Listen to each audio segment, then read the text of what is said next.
Ambassador to the United States, Kim Darroch. Ambassador, thanks for coming in. Thank you for inviting me. Let's start with what we know about this investigation. I know it's in the early stages yet. Investigators convinced that this was sort of an ISIS, if not ISIS-directed, ISIS-inspired?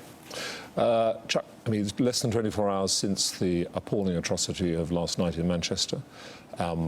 Investigators have said it was an act of terrorism. Who is responsible is still to, the organisation behind it, if there was one, is still to be determined. There are 400-odd police officers working on this. We will get to the truth of the matter. It'll be a very complete, very thorough, very intense investigation, but it's too early to draw conclusions. The Prime Minister raised the terror threat level. You guys are already at a heightened level, and you have an alert system. The United States scrapped theirs. We had the color-coded system there for a while. That's been scrapped. What are you asking citizens to do when they hear that? You hear that level, what does that mean to the average UK citizen? This is a well-practiced procedure. We were last at this level in June 2007. What it means is that armed police officers will now be released to support the investigation, and in some cases they will be replaced by armed troops, all under the command of the police. We're asking citizens to be extra vigilant, extra alert, but this is an appropriate response decided in the COBRA meeting this afternoon, the specialist committee that looks at the threat.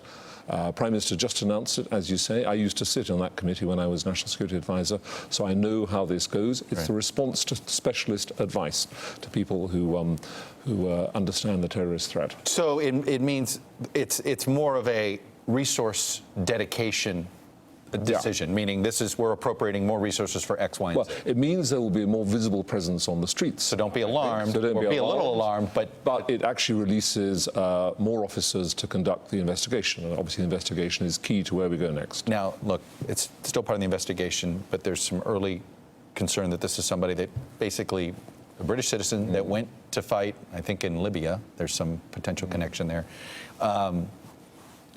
How concerned is the May administration now of this foreign fighter issue, that those coming back? Obviously, it's been a big concern here in the United States. Level of concern. Terrorism is a global threat, as the President said in his speech in Riyadh a couple of days ago.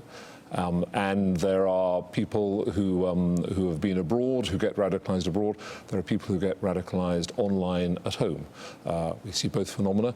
It's too early to draw conclusions about this particular case and how this individual got radicalized. That will come out as the investigation is completed.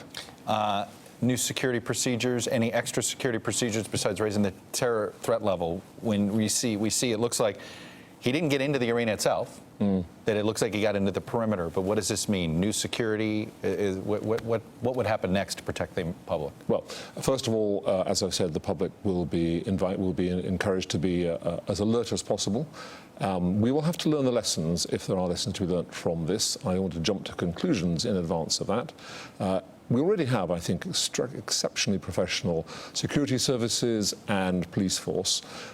So I think, we're well positioned to cope with the threat. And as the Prime Minister said just now, they're not going to win, the terrorists. Our values will prevail, but we need to look and see what happened in Manchester and see where we go from here. Final question. Obviously, trying to win over hearts and minds is going to be a part of this campaign, because you could say with some of these individuals, we're losing the hearts and minds to potential radicalization. What is the right way to combat this? We need to be as vigilant and as professional as possible about stopping the threat, I think we've stopped half a dozen, actually more plots in the last couple of years. But also, it's a question of ensuring that we work with our Muslim communities, that they have champions who support our values and who represent those values to the rest of the communities. So it's got to be both sides of the equation. All right, Kim Darroch, Ambassador to the United States from the UK. Thanks for coming on, sir. Thank you very much. Condolences to the UK. Thank you.